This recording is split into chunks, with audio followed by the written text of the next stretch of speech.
इस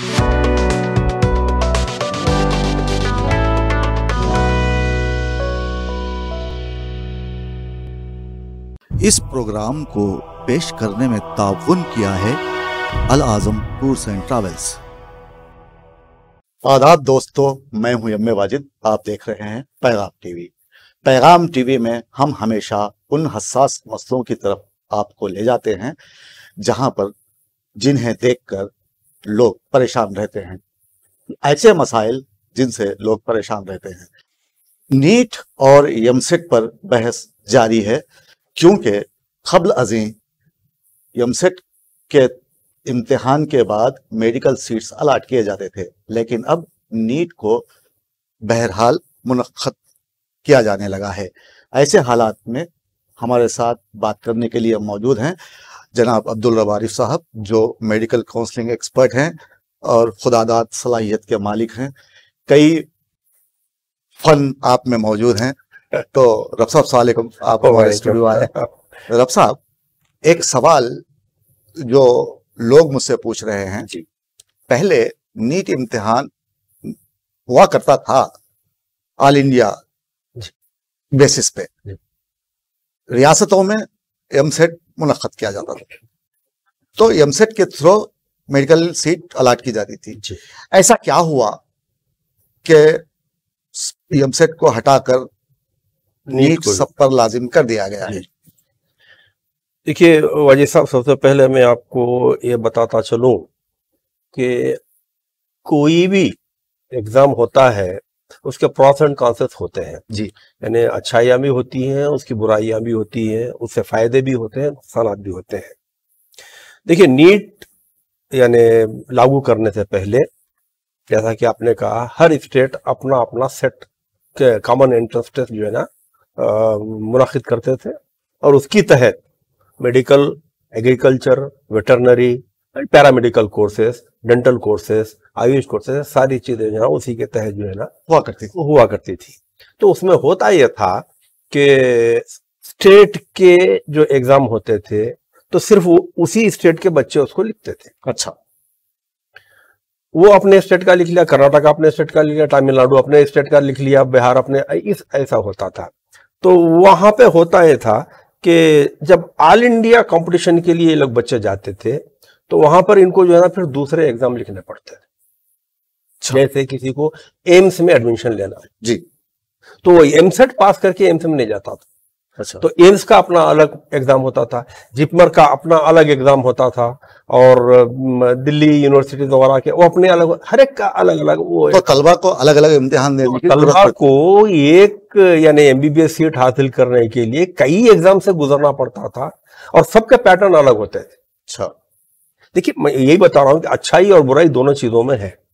तो government of India ने एक अच्छा डिसीजन ये लिया कि भाई ये सब करने के बजाय, अब मिसाल के तौर पे एमसेट जो है ना आज 3 तारीख को यहाँ पर है, समझिए जी, एम्स का जो एग्जाम है ना वो 5 तारीख को दिल्ली में रखा गया है, तो ये बच्चा 3 तारीख को यहाँ करके 5 तारीख को वहां भागना है एग्जाम देने के लिए।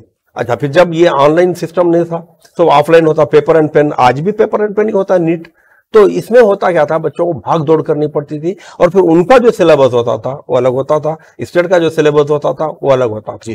तो उसको देखकर सेंट्रल गवर्नमेंट ने ये एक फैसला किया कि सारे मेडिकल कोर्स के लिए एमबीबीएस, बीडीएस, आयुष, और अब क्या किए हैं बीएससी नर्सिंग और वेटरनरी के 15% ऑल इंडिया जो कोटा है उसमें जो है ना कॉमन टेस्ट बनाएंगे हम, जिसकी वजह से बच्चों को सहूलत हो। वो एक एग्जाम दे देंगे तो सारे स्टेट के बच्चे जो है ना, नीट एक एग्जाम दे तो सारे स्टेट के बच्चे अपने अपने स्टेट में जो है ना एडमिशन लेंगे, और जो ऑल इंडिया कोटा में लेना चाहते हैं उनके लिए एमसीसी जो है ना ऑल इंडिया का जो काउंसलिंग मुनक़्क़िद कर रही है। और उसके लिए एमसीसी क्या करी, हर स्टेट से 15% गवर्नमेंट मेडिकल कॉलेज से, डेंटल कॉलेजेस से, आयुष के कॉलेजेस से जो है ना 15% ऑल इंडिया कोटा के लिए सीट्स भी वो ले ली जी। अच्छा, जब तक यानी आज से 1 साल पहले तक तो उन सीटों को अगर पूर्ण नहीं किया जाता ऑल इंडिया बेसिस पे तो उनको फिर स्टेट्स को जो है ना रिवर्ट कर दिया जाता था, भेज दिया जाता।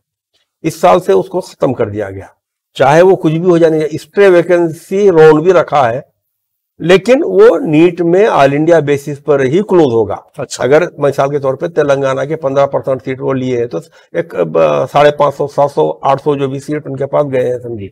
अगर तेलंगाना के वो 800 सीट फिल नहीं हो रहे हैं जी, तो पहले होता क्या था, फिर हमारी यूनिवर्सिटी को रिटर्न कर दिया जाता था KNRUHS। अच्छा। तो ये लोग फिर जो है ना अपनी तरफ से फिलअप कर लेते थे यहाँ के लोकल कैंडिडेट से। अब ऐसा नहीं, अब अगर से नहीं भी फिलअप होती है तो स्ट्रे वैकेंसी, अच्छा, स्ट्रे वैकेंसी में होता है, देखिए फेज 1, फेज 2, मापअप, एडिशनल मापअप, फाइनल मापअप, आखिर में स्ट्रे वैकेंसी। अच्छा, तो इतने फेज से गुजरने के बाद में भी अगर आपको कैंडिडेट्स नहीं मिलते हैं तो स्ट्रे वैकेंसी के माने ये है कि अब यहां से कोई और जो है ना दूसरा रास्ता नहीं एडमिशन के लिए। तो स्ट्रे वैकेंसी में होता क्या है कि आपके कॉलेज का जो नाम होता है ना, वो कॉलेज का नाम डिक्लेयर कर दिया जाता है जी, उस कॉलेज में कितनी सीट्स बाकी हैं, एक डेट दे दी जाती है जी, और टाइम दे दिया जाता है। तो आप जो है ना वो कॉलेज में मिसाल के तौर पे एम्स बीबी नगर की मैं मिसाल ले लेती, लास्ट ईयर की मिसाल ले लेते हैं, उसमें जो है ना 2 सीट्स बच गए थे। अच्छा, एम्स बीबी नगर में।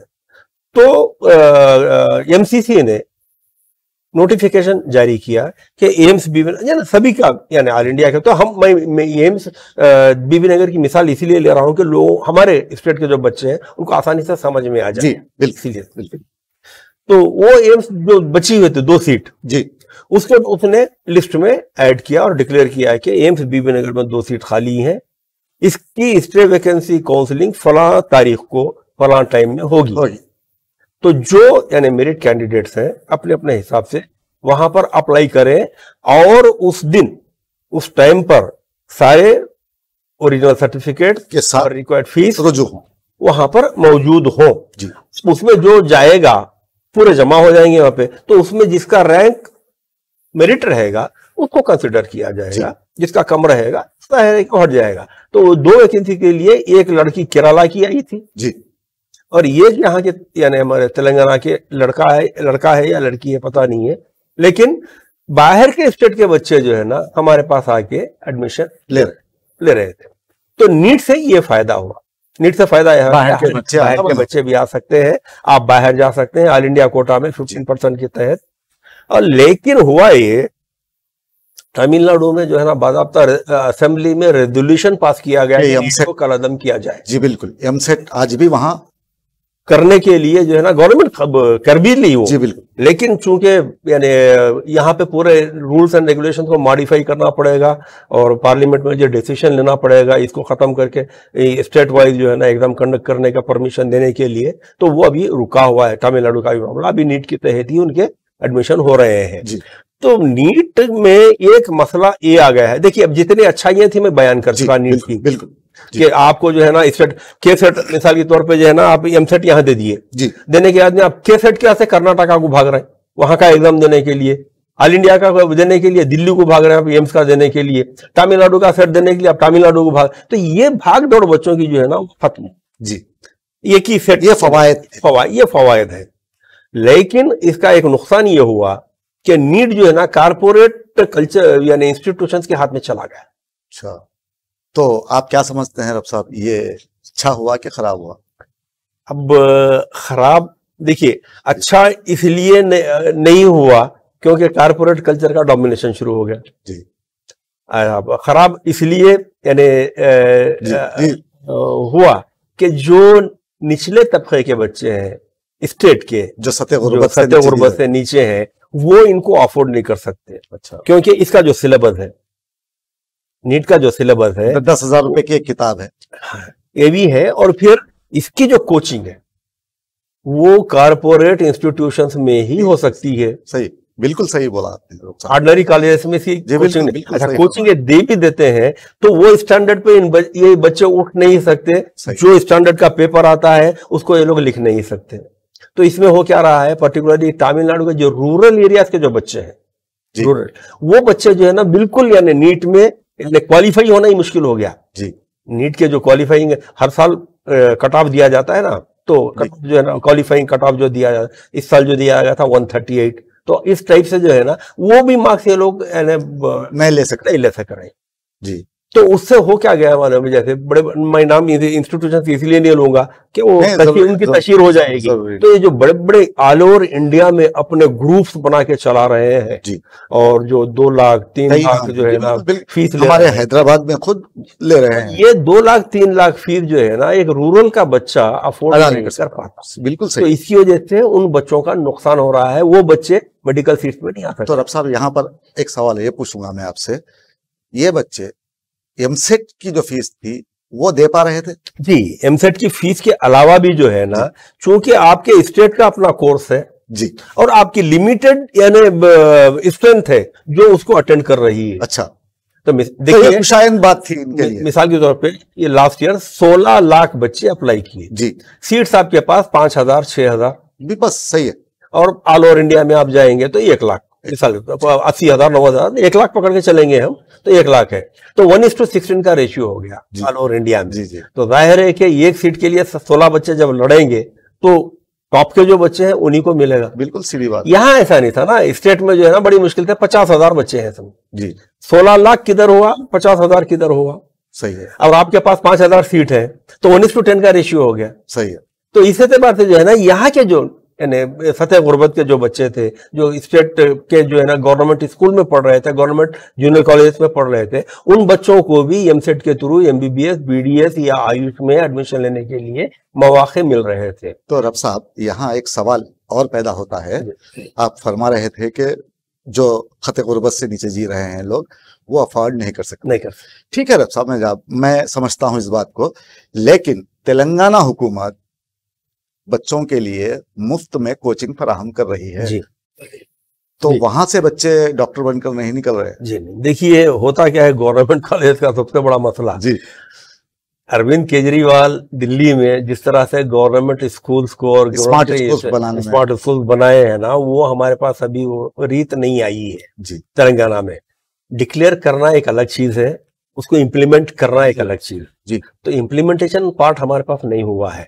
हाँ, जिस दिन तेलंगाना में कारपोरेट कल्चर के गवर्नमेंट स्कूल बन जाएंगे और वो स्टैंडर्ड बनेगा आपका, आपके लेक्चरर्स जो है ना उस स्टैंडर्ड के यानी अपॉइंट होंगे और बच्चों को जो है ना जो प्राइवेट हमारे इंस्टीट्यूशंस है, जो प्राइवेट ग्रुप्स हैं, उनके जो यानी प्रोफेशनल्स हैं, उनके बराबर आपके लेक्चरर्स और आपके प्रोफेसर जो है ना बच्चों को तालीम देंगे, जब आप कॉम्पीट कर पाएंगे। बात एकदम सही है ऑल ओवर इंडिया के लिए। तो देखिए हुकूमत का ऐलान करना तो बहुत कुछ है, हुकूमत तो बोलती है कि भाई चारमीनार हम जो है ना फरोख्त करने वाले कौन है, खरीदने के फेल में तजाद है हुकूमत, हमेशा होता है। देखिए ये सियासी जुमले हैं जो इस्तेमाल होते हैं और सियासी जो है ना हरबे हैं जो अपनी वोटर बैंक को अपने फेवर में रखने के लिए। अब मिसाल के तौर पे आप ले लीजिए, आप इस साल जो है ना डिक्लेयर कर दिए कि हमने 8 मेडिकल कॉलेज को शुरू कर दिया, 41 हो गए, बुनियाद नहीं खुदी अभी तक। सही बात। 2 कॉलेज ऐसे हैं जहां पर गवर्नमेंट हॉस्पिटल्स में मुकाम है क्लासेस चलाने के लिए, जैसे संगारेड्डी है अपनी, और वहां के एमएलए जो जग्गा रेड्डी कुछ नाम है एमएलए का, जग्गा रेड्डी साहब गालिबन, वो जो है ना इतनी तगौदो किया है वो शख्स इस चीज के लिए, तो वहां पर जो है ना स्टाफ अपॉइंट हुआ है, रिपोर्ट नहीं हुआ है। अच्छा, कैसे अपॉइंट हुआ है? महबूबनगर से एक डॉक्टर को डाल दिए, अच्छा, खम्मम से एक डॉक्टर को लाके डाल दिए, मुकामी नहीं, कहां से मिलेंगे आपको, है ही नहीं ना आपके पास। देख, तो इस एतबार से जो है ना ऐलान करना एक अलग चीज है, उसको इम्प्लीमेंट करना जो है एक अलग चीज है। Implementation part is more important. अमली इक़दामात नदारत है, जबानी दिमाग तो होती रहती है। ऐसा ये गवर्नमेंट, भाई सियासतदान का काम ही अवाम को बेवकूफ बनाओ, अपना वोट कमाओ वाला मामला है, सही तो वो चलता रहता है। अब यहाँ पर बच्चों की जिंदगी का, उनकी तालीमी सफर का सवाल है, तो कुछ तलबा, तो औलियाए तलबा ने मुझे फोन किया था, वो बोल रहे थे कि देखिए साहब आप एक काम कीजिए, पहले एमसेट था हमारे लिए अच्छा था, बिल्कुल बिल्कुल, तो क्या हुकूमत फिर से एमसेट नहीं ला सकती? नहीं, अब स्टेट गवर्नमेंट के हाथ में ये बात नहीं रही जी। अब ये लोग नहीं कर सकते हैं। सेंट्रल गवर्नमेंट में जो है ना इसको, इसके रेजुलेशन को मूव करना पड़ेगा, पार्लियामेंट में अप्रूवल लेना पड़ेगा, नीट को कलअदम करना पड़ेगा, फिर स्टेट्स को इख्तियारात देना पड़ेगा कि भाई आप एमबीबीएस बीडीएस आयुष के कोर्सेज भी अपने सेट के तहत जो है ना एडमिशन लीजिए। तो ये जो है ना अब होने वाला नहीं है। अच्छा, होता क्यों नहीं है? जी, इस मामले में तमिलनाडु अभी भी लड़ रहा है। बिल्कुल लड़ रहा है, क्या लड़ते रहेगा वो, लड़ते रहेगा। क्योंकि तमिलनाडु, क्योंकि मेरा चेन्नई बहुत आना जाना था जी। रिकॉर्डिंग्स के सिलसिले में जाता था, डिपार्टमेंटल मीटिंग के सिलसिले में जाता था, तो चेन्नई बहुत आना जाना था। तो मैंने देखा है कि सबसे सिंपल और सबसे जो है ना कम सर्च जो स्टेट है वो मेरी नजर में तमिलनाडु। क्योंकि आप ताजुब करेंगे, 8 आने में आज भी इडली मिलती है वहां पर, 50 पैसे में एक इडली आज भी मिलती है, जबकि मैं यहाँ पर 55 रुपये देके जो है ना इडली ले रहा हूं मैं जी। वहां पर 8 आने में। आज ये अलग बात है कि भी आप स्टार होटल में जाएंगे, आप स्टार होटल में जाएंगे तो जाहिर है कि वो अपने सही बात करेगा। भाई जब रोड पे जो लोग हैं पिटाने के लिए, अच्छा फिर आपको वही सांभर मिलेगा, वही चटनी मिलेगी, वही इडली का साइज रहेगा, वही गर्म इडली देगा वो जी। तो आज भी तो तमिलनाडु गवर्नमेंट हमेशा से गुर्बत का हमेशा ख्याल रखी है, गरीबों का ख्याल रखी है, और उनकी जो यानी डियरनेस कहते हैं, महंगाई जो है ना कभी बढ़ने नहीं दी जी। तमिलनाडु गवर्नमेंट का हमेशा से जो है वतीरा रहा है उन लोगों का। तो उस एतबार से उनकी जो लड़ाई है अपनी जगह बिल्कुल सही है। कहते हैं सब तमिलनाडु के लोग बड़े ही तालीम याफ्ता और अक्लमंद होते हैं। तमिलनाडु केरला ये दो जो है ना साउथ में, ये दो, केरला तो 100% लिटरेसी है और तमिलनाडु भी तकरीबन 80-90। और तमिलनाडु के इतने इंटेलिजेंट लोग हैं। आज दिल्ली गवर्नमेंट में जो लोग सेंट्रल, मैं भी चूंकि सेंट्रल गवर्नमेंट से आता हूं तो मुझे अंदाजा है उस चीज का, हिंदी के कट्टर मुखालिफ हिंदी में बात ही नहीं करे तमिलनाडु में, अपनी मुकामी जबान वो परवाह देंगे। लेकिन सेंट्रल गवर्नमेंट में जितने भी लोग बैठे हुए हैं, हिंदी के जितनी परीक्षाएं होती हैं, एग्जामिनेशंस होते हैं, सबके सब अवार्ड तमिल वाले लेते हैं। क्या बात। तो ये मुझे वो किस्सा याद आ रहा है रफ साहब, एक बहुत माहिर दानिश्वर आदमी चाइना का है जी। तो उससे जब पूछा गया कि आपको इतनी अच्छी इंग्लिश आती है लेकिन फिर भी आप इंग्लिश में बात नहीं करते, क्यों, मुकामी ज़बान में बात करते हैं, तो उसने कहा था कि मैं ये देखना चाहता हूं कि चाइनीज गूंगे नहीं, दुनिया चाइनीज को सुन रही है। बेशक सही। आज भी किसी भी मुल्क का डेलीगेशन जब यहाँ आता है ना, चाहे रशिया से आने दीजिए, चाइना से आने दीजिए, जापान से आने दीजिए, वो कोई इंग्लिश में बात नहीं करते, अपनी ही लैंग्वेज बात करते हैं। आपको नहीं समझ में आता तो ट्रांसलेटर को रखते हैं। बिल्कुल सही, वो ट्रांसलेट करके बोलता है। तो रब साहब हम उठक रहे हैं। हमारे पास सबसे बड़ा मसला यही है कि हमारे पास तो जबानों का इतना जो है ना भरमार है, इतनी बार अब नीट 13 जबान में जो है ना कंडक्ट कर रहे हैं जी, 13 जबान में नीट कंडक्ट कर रहे हैं। तो अब उसके साथ फिर इंग्लिश का पेपर भी लगा हुआ है। तो कोचिंग आपकी जो होती है वो इंग्लिश में होती है। अब आप अपनी जबान में जब लिखने बैठ जाएंगे, इंग्लिश से जब रेफर करेंगे तो जाहिर है कि दो घोड़ों की तरह ना इधर के रहे ना उधर के रहे, ना खुदा ही मिला ना विसाल सनम, ना इधर के रहे ना उधर के रहे। तो ये मसला जो है ना जबान का तो रहेगा। अब जहां पे यानी अगर स्टेट गवर्नमेंट को फिर से वही एमसेट या के सेट जो भी सेट्स हैं कॉमन एंट्रेंस है टेस्ट को जो है ना करने का परमिशन दिया जाएगा तो फिर जो है ना पैटर्न पूरे चेंज करना पड़ेगा। तो सिंपली मैं आखिर में एक ही सवाल आपसे करना चाहूंगा रब साहब, उस रोशनी में जहां पर लोगों ने मुझसे पूछा है कि आप हुकूमत से क्यों अपील नहीं करते कि यहाँ पर एमसेट ही रखा जाए? जी देखिए, एमसीसी से जो है ना हमारे तमिलनाडु स्टेट के जो चीफ मिनिस्टर हैं और वो की असेंबली में बाकायदा रेजुलेशन पास किया गया जी, बिल्कुल करके गवर्नर के हवाले किया गया, पीएमओ ऑफिस को भेज दिया गया, प्रेसिडेंट ऑफिस को भेज दिया गया और एमसीसी को भी भेज दिया गया जी। और एनएमसी को director general of health sciences को भी भेज दिया गया। लेकिन वो लोग इसको इम्प्लीमेंट करने के लिए फिर से पार्लियामेंट में नया कानून बनाना पड़ेगा उनको। अच्छा। तो ये और होगा नहीं, दूर की कौड़ी है नहीं, दूर की कौड़ी के लाभ होगा इसलिए नहीं क्योंकि नीट जो है अब कारपोरेट कल्चर के हाथ में आ गया है। अच्छा। तो जब एक चीज कारपोरेट लोगों के हाथ में आ जाती है ना तो आसानी से छूटती नहीं, छोड़ती नहीं वो, सही बिल्कुल नहीं छोड़ते। इसलिए नहीं छोड़ते कि फिर यानी उनका जो डोमिनेशन है, उनकी जो इनकम है वो बंद हो जाती है। तो हमारी बातचीत से मैंने ये नतीजा अख्ज़ किया है कि अब तलबा को यही सोच के चलना है कि अब नीट ही रहेगा, इसमें कोई तब्दीली नहीं आई। और मगर अच्छा है अगर चाहिए कारपोरेट डोमिनेशन खत्म हो जाए तो बच्चों के लिए बड़ी सहूलतें हैं नीट में। भाई आप ये एक एग्जाम दे दिए, कहीं पर भी जाके एडमिशन लीजिए। जी। आप अगर चाहे मेरिट कैंडिडेट है तो आपको एम्स में मिल जाएगा। सबसे पहले तो दिल्ली यूनिवर्सिटी का आता है, दिल्ली मेडिकल कॉलेज जी। का जो है ना नंबर आता है 70 सीट जो है ना वहीं पे क्लोज है। टॉप जो नीट के यानी ऑल इंडिया रैंकर्स होते हैं वो दिल्ली मेडिकल यूनिवर्सिटी के तहत ही जो है ना खत्म हो जाते हैं वो। उसके बाद जो है ना फिर AMU है, BA बनारस हिंदू यूनिवर्सिटी है, कई ऐसे वो है जहां पर आप जाएंगे। एम्स है, पूरे जितने भी 13-14 जो कॉलेज एम्स में, तो वहां पर जो है ना क्रीमी लेयर जो है बच्चों का वो चला जाएगा। एमसेट करके वो वहां पर क्रीमी लेयर वहां पे आपको नहीं मिलेगा। जी। तो इसीलिए बेहतर यही है कि नीट ही रखा जाए। अगर आप यहाँ मेहनत करेंगे, और ये पक्की बात है कि आपका पैसा खर्च करना पड़ेगा। जी। तो खुली बात ये है कि जो खर्च नहीं कर सकता वो वहां पर नहीं पहुंचेगा। जी। जिसके पास अफोर्ड करने की ताकत नहीं है वो वहां तक नहीं पहुंचेगा। लेकिन हमारे पास एक और यानी ब्लेसिंग्स ये भी है हमारे पास कि हमारे पास 4 मुस्लिम माइनॉरिटी कॉलेजेस हैं।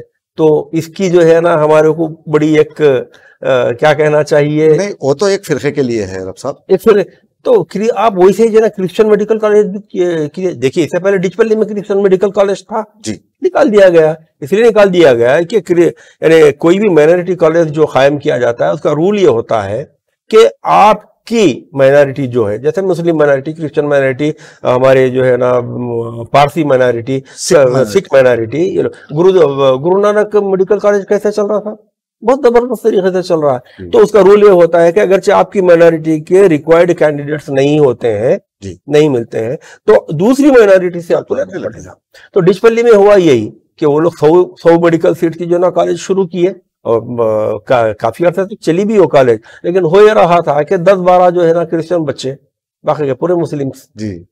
तो बोले कि भाई अब कब तक क्या चलाएंगे, इसको बंद करना ही बंद करना ही बेहतर है। तो इस एतबार से जो है, लेकिन नीट का अपने फायदे हैं, ज्यादा फायदे हैं। और एमसेट के या के-सेट के या जो भी स्टेट का सेट है उसके अपने फायदे हैं, लेकिन वो कम है जी। यानी वो जो यानी रूरल एरिया से जो आते हैं और जो अपना पैसा अफोर्ड नहीं कर पाते उनके लिए मसला। तो मैं यहाँ पर हमारे देखने वालों को ये कहना चाहूंगा रब साहब, आप इसमें मुझे रोक सकते हैं और बोल सकते हैं आप। तो मैं वजीर आला KCR से ये गुजारिश करूंगा कि रब साहब ने जो अब मुझसे कहा है कि खत गुर्बत से नीचे जीने वाले जो लोग हैं वो लोग कारपोरेट की तालीम नहीं हासिल नहीं कर पा रहे हैं, ऐसे लोगों को आप मदद कीजिए, उन्हें ऐसा माहौल दीजिए, ऐसे लेक्चरर्स दीजिए कि वो कारपोरेट की तरह उन्हें पढ़ाएं। साहब मदद कीजिए को आप बाजू में रख दीजिए जी। आपके पास जिंदा मिसाल दिल्ली है जी। आज 70% प्राइवेट स्कूल से, कारपोरेट स्कूल से बच्चों को निकाल के लोग अपने गवर्नमेंट स्कूल्स में दाखिला दिला रहे हैं। क्यों? क्योंकि आप कॉम्पिटिटिव जा रहे हैं, उनके ऊपर जा रहे हैं। अगरचे KCR साहब भी अगर केजरीवाल साहब को फॉलो करते हैं तो तेलंगाना में इसको इंप्लीमेंट करना कोई बड़ा कमाल नहीं है। तो आप नीट को खत्म करने के लिए लड़ने के बजाय आप अपने स्टैंडर्ड तालीमी सलाहियत को बढ़ाइए। अगर आप अपना स्टैंडर्ड ऊंचा करें, ये कब होता है? जब आप खुदगर्जी से बाहर निकलेंगे। तो रब साहब यहाँ मैं एक बात आपको सेल्फलेस होना पड़ेगा। जी बिल्कुल। तो मैं यहाँ एक बात बोलना चाहूंगा, KCR ने केजरीवाल की नकल की है, करना चाहिए, की है, कहाँ की है? कहाँ की? बस्ती दवाखानों में। ठीक है जी। मैं बताता चलूं आपको, बस्ती दवाखाने चल रहे हैं लेकिन डॉक्टर्स नहीं है। अगर कहीं डॉक्टर है भी तो दवाएं नहीं है, कहीं दवाएं हैं कंपाउंडर नहीं है। ये सब मैंने देखा है जी जी रिपोर्टिंग के दौरान। जर्नलिस्ट है तो क्यों ना आप KCR से ये कहें कि आप तालीम को जो इतना फरोग दें। मैं वही बता रहा हूँ। अच्छा KCR साहब गवर्नमेंट की तरफ से जो करना है कर रहे हैं। मैं हमारे यहाँ के जो कारपोरेट NGOs हैं जी, जिसके पास करोड़ रुपया यानी जमा है और जो गैर जरूरी चीजों पे खर्च करते हैं, इससे पहले भी एक हमारी जी आपने मैंने कहा था और कि आपने मजहबी जमातों को भी दावत दी थी। जी बिल्कुल। तो आप जो है ना, आप अपने भी जो है ना यूनिवर्सिटीज बनाइए। मैं खुली ओपनली बात करता हूं मैं आपके साथ। जहांगीर पीरान दरगाह शरीफ जो है ना, एक सूफी उलमा कॉन्फ्रेंस के कोई साहब अपनी पूरी टीम को लेके जाके वहां पे अचानक जो है ना एक इंस्पेक्टर मुआयना किए, तो वहां पर जो पैसा जमा हो रहा है जहांगीरपुरा का, जाहिर है कि हमारी मुस्लिम औकाफ बोर्ड भी जो है ना इसमें बहुत ज्यादा यानी नाअहल साबित हुई है। वही तो वो वहां पे जो है ना जो डोनेशन दिया गया, जिसको हम क्या कहते हैं, चंदा दिया गया, चंदा नहीं बोलते उसको, नजराना पेश, नजराना, जो नजराना दिया गया है 5,000 रुपए है और रजिस्टर में एंट्री 50 रुपए की है जी। तो इन चीजों के ऊपर कंट्रोल करना पड़ेगा आपको। देखिए जहांगीरपुरा यूनिवर्सिटी, जहांगीरपुरा एक मेडिकल यूनिवर्सिटी बना सकते हैं आप। अब साहब वक्फ बोर्ड के पास इतना पैसा है कि वक्फ बोर्ड भी इसके ताल्लुक से कर सकता है। साहब आपके पास वक्फ बोर्ड की जो जायदादें है ना, उसका किराया काफी है, उसका जो किराया आता है ना, अगर भाई ये शहर के बीचों बीच हार्ट ऑफ द सिटी में कई लोग काबिज बैठे हुए जिनका किराया, जो इसका किराया अगरचे आज के रेट में अगर आप देंगे तो 25 से 30 लाख रुपए का होता है हर महीना, और उनसे आप वसूल कर रहे हैं 300 रुपये, किसी के 25 रुपए है। तो ये क्या है, ये देखिए, जब तक ये स्टेट तरक्की नहीं करता, जब तक आप सख्त नहीं होते जी, जब तक आप अपने कानून लागू नहीं करते, और उसके लिए आपको सेल्फलेस होना पड़ता है। जी बिल्कुल खुदगर्जी से ऊपर हटना पड़ता है, पर ये होता ही नहीं है। हमारे पास ऐसे लोगों को लाके बिठा दिया जाता है जो या तो चोर हैं या तो जे हुजूर, यानी तो भाई जैसा कि आपने एक मिसाल दी थी कि भाई खुला हो रहा है, बहती गंगा है, हाथ धो लीजिए निकल जाइए। जब बहती गंगा हाथ धो लिए निकल जाइए का मेंटेलिटी लेके आप जब वहां पर आगे बैठेंगे तो आप आवाम की खिदमत का आपके पास जज्बा ही नहीं है। बिल्कुल नहीं है। आप तो सिर्फ हाथ धोने के लिए आए, हाथ धो लेंगे 2 साल 3 साल 4 साल, आपका दूसरा आएगा वो नहाएगा।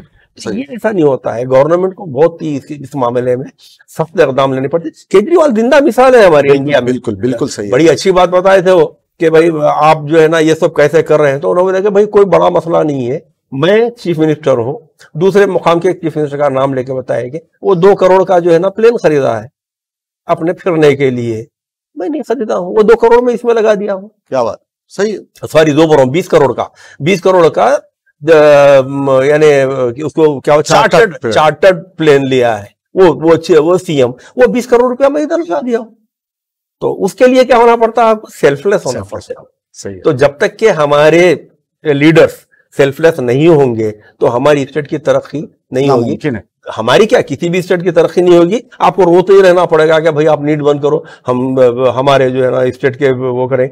भाई नीट से आपको बहुत फायदा है जी, नीट से आपको बहुत फायदा है। शर्त यह है कि आप अपने नीचे के बच्चों को उस स्टैंडर्ड पे लाके खड़ा करें। बिल्कुल सही, क्योंकि 3 लाख रुपया ये बच्चा दे के पैकेज नहीं ले सकता। तो आपके गवर्नमेंट के जूनियर कॉलेज है या गवर्नमेंट के जो कोचिंग सेंटर्स है, ये 3 लाख के स्टैंडर्ड का जो है ना एजुकेशन उनको दिया जाए, तो ये कॉम्पिटिटिव हो जाएंगे दूसरे स्टेट के जो कॉर्पोरेट एजुकेशन कोचिंग सेंटर जो चला रहे हैं, उनको आपको कॉम्पीट करना पड़ेगा। तो यहां पर मैं रब साहब, आप हमारे स्टूडियो आए, बहुत बहुत शुक्रिया। यहां पर मैं जाते जाते वजीर तालीम सबिता इंद्रा रेड्डी से ये कहना चाहूंगा कि मोहतरमा, आप इस तरफ गौर कीजिए, तेलंगाना के जो लोग हैं वो खत गुर्बत से नीचे जीने वाले बहुत है, करोड़ों हैं।